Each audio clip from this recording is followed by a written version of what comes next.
our next part is quantifier and quantified statement.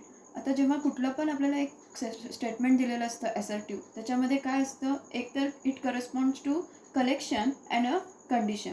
आता त्याच्यामध्ये दोन वर्ड्स यूज केले जातात, ते म्हणजे there exist and for all.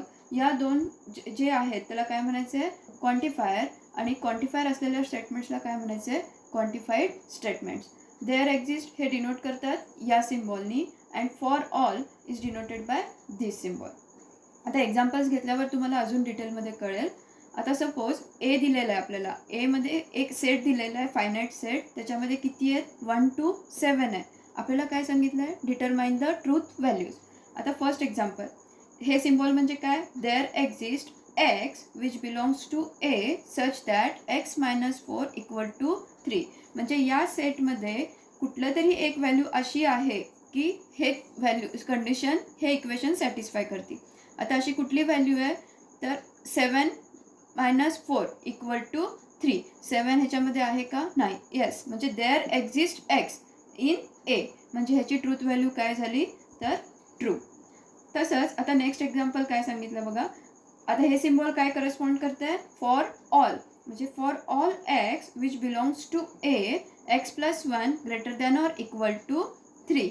आता फॉर ऑल एक्स म्हणजे काय आहे, 1 + 1 प्रत्येक कंडिशन घेऊन बघायची आपल्याला. 1 + 1 > 2 आहे, म्हणजे 2 > 3 आहे का, नाही. म्हणजे इथंच ही कंडिशन फॉल्स झाली. फॉर ऑल एक्स म्हणलं आहे, देअर एक्झिस्ट नाही, म्हणजे काय झालं, हिची ट्रूथ व्हॅल्यू काय आली, फॉल्स. तसंच आता for all x which belongs to A 8 - x < or = 7. आता फॉर ऑल एक्स म्हणजे x = 1 घालून बघा. 7 इज < or = 7 आहे. 8 - 2 6 असणार आहे, ते पण <7 आहे. 8 - 3 काय, 5 is also <7. 8 - 4 is also <7. 8 - 5 3 is also <7. 6 8 - 6 is 2 is also <7. and 8 - 7 that is 1 is also <7. म्हणजे ह्याची ट्रूथ व्हॅल्यू काय आली, ट्रू. फॉर ऑल एक्स म्हणजे सगळ्या आपण ह्याला ट्राय केलं. Next, there exist x which belongs to A such that x + 8 = 16. आता 8मध्ये काय ॲड केल्यानंतर 16 येणार आहे, तर फक्त 8. आणि 8 हे ह्या सेटमध्ये आहे का, आपला सेट आहे 1 to 7. म्हणजे एक पण एक्स असं एक्झिस्ट नाही आहे की ज्याची व्हॅल्यू x + 8 = केल्यावर 16 येईल. म्हणजे ह्याची ट्रूथ व्हॅल्यू काय आली, तर फॉल्स. आय होप हे तुम्हाला सगळ्यांना समजलं असेल. नाव नेक्स्ट पार्ट आपल्याला काय दिलेलं आहे, तर dual. Next part is our dual. आता आपण मागच्या पार्टमध्ये बघितलं तर contradiction is denoted by C and tautology is denoted by T, right. आता ड्युएल म्हणजे काय, ड्युएल कसं काढायचं आहे आपल्याला, तर P and Q जर दिलं असेल तर त्याचं ड्युएल काय येणार आहे, म्हणजे त्याच्या उलटं P or Q. तसंच जर सपोज P or Q दिलं असेल तर त्याचं ड्युएल काय येणार आहे, P and Q. म्हणजे and is replaced by or and T is replaced by C and vice versa. जर असं केलं तर आपल्याला काय मिळतंय, कुठल्या पण इक्वेशनचं ड्युएल. आता सपोज आपल्याला एक एक्झाम्पल दिलं आहे, आपल्याला आता ड्युएल काढायचं आहे. ते म्हणजे एक्झाम्पल आहे P and Q or R. आता ह्याचं ड्युएल काय येणार आहे, P or Q and R. म्हणजे and is replaced by or and or is replaced by and. Next, T or P or Q. आता T is replaced by C, or is replaced by and, P or is replaced by and. This is the dual of this statement. अजून एक घेऊन बघूया आपण. P and negation of Q. निगेशनच्या सिम्बॉलला आपल्याला काय करायचं नाही आहे, फक्त आपण कुठलं सिम्बॉल चेंज करणार आहे, एकतर ऑरचं आणि अँडचं. आता ह्याचं काय येईल, P and is replaced by or. Negation आहे तसंच ठेवायचं आहे, or is replaced by and, P or Q and negation of R. हे झालं त्याचं ड्युएल. अजून एक एक्झाम्पल घेऊन बघूया आपण. P and Q and T. आता पी ऑरचं symbol is replace by and is replace by or and T is replace by C. हे झालं त्याचं ड्युएल. हे सगळे एक्झाम्पल्स मी तुम्हाला नोट्समध्ये दिलेले आहेत. नाव नेक्स्ट, हे झालं dual. Next is negation of compound statement. आता फर्स्ट कंपाऊंड स्टेटमेंटमध्ये पण आपल्याला कशाचं बघायचं आहे? पहिला निगेशन ऑफ कंजंक्शन. कंजंक्शन म्हणजेच काय? तर अँड असलेलं, राईट. मग काय आहे? पी अँड क्यू ह्याचं काय बघायचं आहे आपल्याला? निगेशन. काय आहे ह्याची व्हॅल्यू? तर negation of P or negation of Q. हे आता लक्षातच ठेवायचं आहे. देन निगेशन ऑफ डिसजंक्शन काय आहे? डिसजंक्शन म्हणजेच ऑर, त्याचं निगेशन काय आहे? Negation of P or Q is given as negation of P and negation of Q. या दोन इक्वेशनलाच आपण काय म्हणणार आहे? De Morgan's law. De Morgan's law.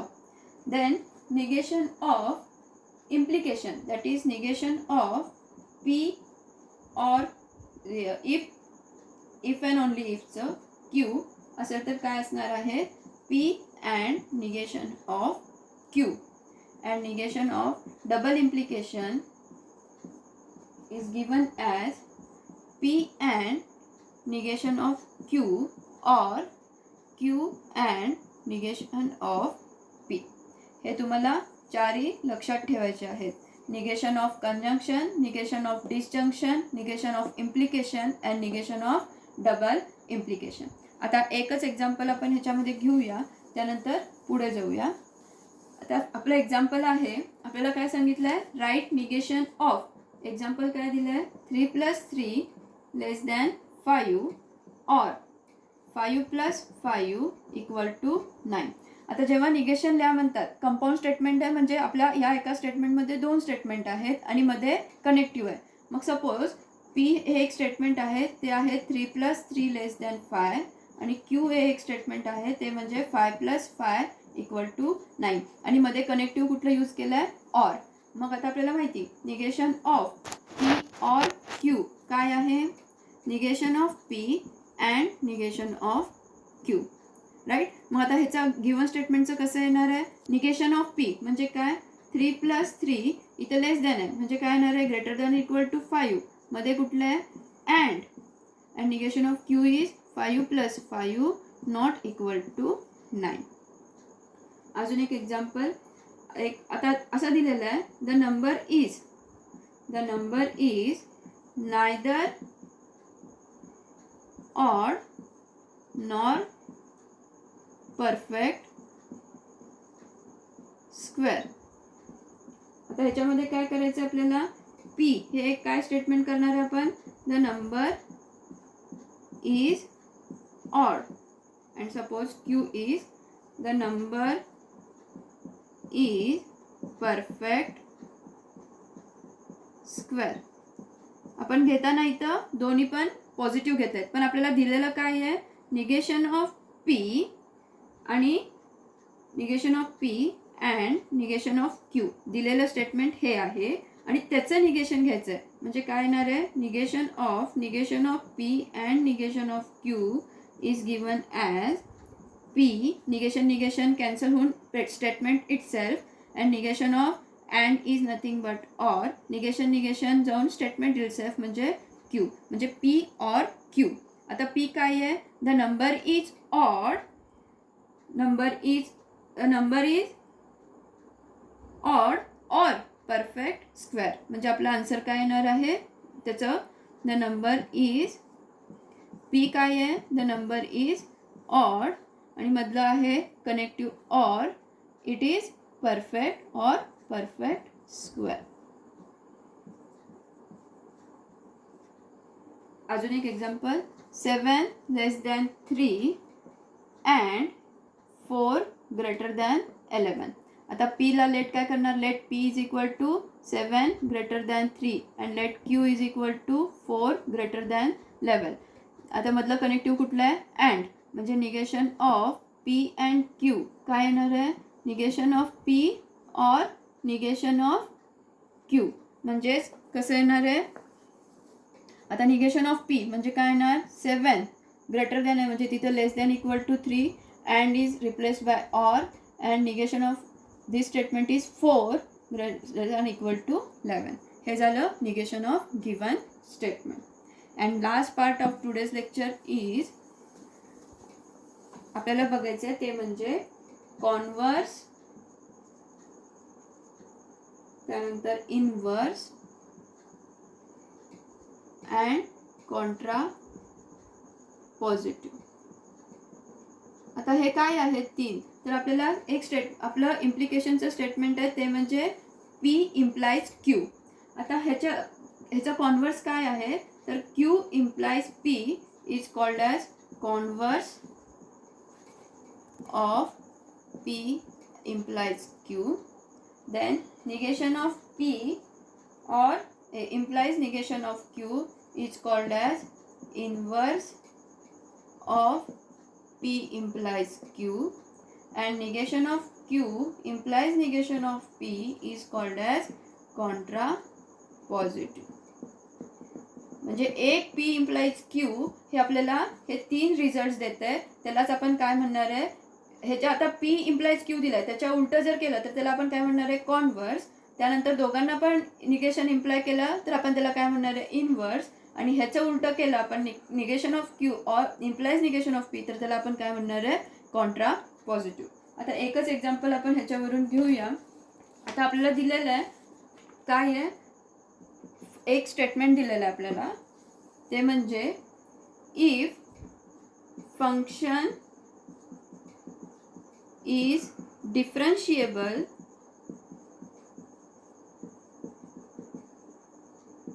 then it is continuous. ही एक कंडिशन दिली आहे म्हणजे इफ आणि देनची. आता आपण पी ला काय सपोज करणार आहे, function is differentiable, right.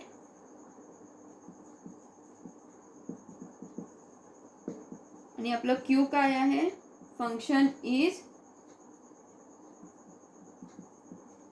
Continuous. आता आपल्याला याचं 3ही लिहायचं आहे म्हणजे काय, कॉन्व्हर्स काय आहे, क्यू इम्प्लाइज पी म्हणजे फक्त ह्याच्या उलट. म्हणजे काय लिहिणार आपण, if function is continuous then it is differentiable, right. हे झालं कॉन्व्हर्स. आता इनव्हर्स काय आहे, negation of P implies negation of Q म्हणजे दोघांना पण काय द्यायचं, निगेशन. म्हणजे काय येणार, if function is not डिफरन्शिएबल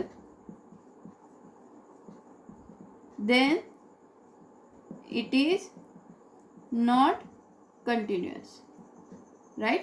and third one last that is contrapositive. म्हणजेच काय, negation of Q implies negation of P म्हणजे पहिला क्यूला निगेशन द्यायचं. That is if function is not continuous then it is not डिफरन्शिएबल.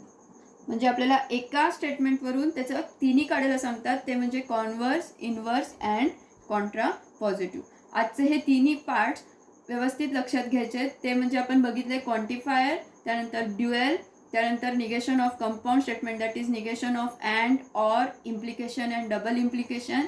And next is from implication they are 3 that is converse, inverse and Contra positive. नोट्समध्ये या सगळ्यांवरचे solve problems दिलेले आहेत. Next part उद्या बघूया.